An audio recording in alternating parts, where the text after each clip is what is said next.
మీకు తెలియకుండా మీ పేరుపై పదుల సంఖ్యలో సిమ్ కార్డులు ఉన్నాయంటే నమ్ముతారా? వాటితో ఆన్లైన్ లావాదేవీలు జరిగిపోతున్నాయని గుర్తించారా? ఏదో క్రైమ్లో ఆ సిమ్ కార్డ్ బయటపడ్డాక పోలీసులు ఇంటికి వస్తే కానీ తెలీదు మీ పేరుపై ఉన్న ఫోన్ నంబర్ల గురించి. ఇలా సిమ్ కార్డులు తీసుకుంటున్న ముఠా పోలీసులకు చిక్కింది. సిమ్ కార్డులు తీసుకుని ఆ ముఠా ఏం చేసింది? ఏ అక్రమాలకు ఆ కార్డులను వాడింది? ఒకసారి చూడండి.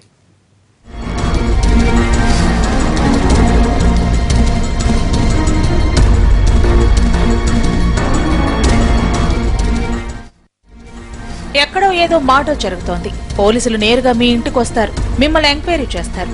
మర్డర్ కు మీకు సంబంధం లేకపోయినా స్పాట్ లో దొరికిన సిమ్ కార్డు మీ పేరు మీదే ఉంటుంది. అదెలా సాధ్యమంటారా? అదంతే. మీ ఐడి ప్రూఫ్లన్నీ ఇలాగే మిస్యూజ్ అవుతున్నాయి. మీ పేరుపై మీకు తెలియకుండానే సిమ్ కార్డుని ఎవరెవరో వాడేస్తున్నారు. వాటితోనే నేరాలు చేస్తున్నారు. ఇలా ఒకరి పేరుతో పదుల సంఖ్యలో సిమ్ కార్డులు తీసుకుని బడా కంపెనీలను ఆన్లైన్ లో మోసం చేస్తున్న ముఠాను కటకటాల్లోకి నెట్టారు రాచకొండ పోలీసులు. ఈ 8 మందికి మిరియాల సందీప్ బాస్. నల్గొండ జిల్లా దేవరకొండకు చెందిన ఈతగాడు వనశ్లీపురం ఎన్జీఓస్ కాలనీలో ఉంటూ బీటెక్ పూర్తి చేశాడు. SCS టెక్నాలజీస్ పేరుతో ఓ సంస్థను ఏర్పాటు చేసి వనశ్లీపురంలో డిజిటల్ మార్కెటింగ్ ఆఫీసును స్టార్ట్ చేశాడు. సిమ్ కార్డ్ డిస్ట్రిబ్యూటర్లతో కుమ్మక్కై కస్టమర్ల ఐడి ప్రూఫ్ల ఫోటోలు సేకరించాడు.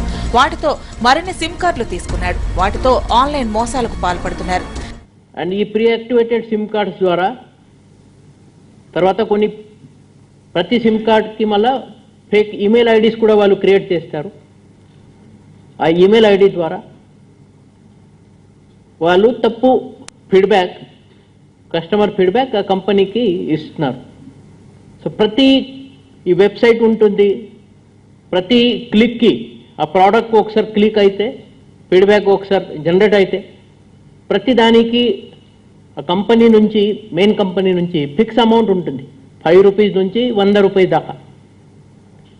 ఓక్స్ వ్యాగన్ అని కంపెనీ ఉంది, ఇన్ కేస్ 50 రూపాయల 50 రూపీస్. అది ప్రతి క్లిక్ ఒక కస్టమర్ ఆ ప్రోడక్ట్ చూసి ఫీడ్బ్యాక్ ఇస్తే 50 రూపీస్ ఈ అఫిలియేటెడ్ నెట్వర్క్స్ వాళ్ళకి, పబ్లిషర్స్ వాళ్ళకి.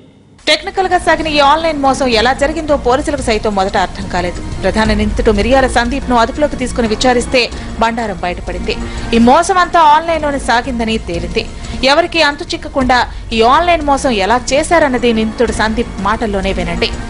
సో అఫిలియేట్ మార్కెటింగ్ లో 50 రూపీస్ ఉంటే నాకు వాళ్ళు ఛార్జ్ చేస్తారు సర్వర్ కి. ఆ సర్వర్ నేనేం చేస్తాను, 50 రూపీస్ కి I keep 10 or 15 rupees percentage పెట్టుకొని మిగతా ప్రైస్ వాళ్ళకి ఇస్తాను. సో వాళ్ళకి ఇచ్చినప్పుడు యాక్చువల్ థింగ్ ఏంటంటే వాళ్ళు సిమ్స్ ద్వారా చేస్తున్నారని ఆ ఇన్ఫర్మేషన్ నాకు వచ్చినప్పుడు I used to stop their money.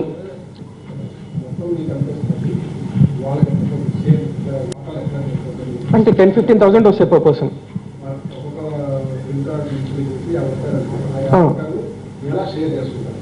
అంతే చెప్తున్నాను. 15 రూపీస్ నేను పెట్టుకుంటాను, 35 రూపీస్ వాళ్ళకి వస్తుంది. అయితే ఇది లీగల్ కాదు. సిమ్ కార్డ్స్ యూజ్ చేసిన వాళ్ళు సిమ్ కార్డ్స్ వర్క్ చేసిన నాకు తెలిసిన సెకండ్ నేను కంప్లైంట్ అని ఇవ్వాలి, నేను స్టాప్ అనే చేయాలి.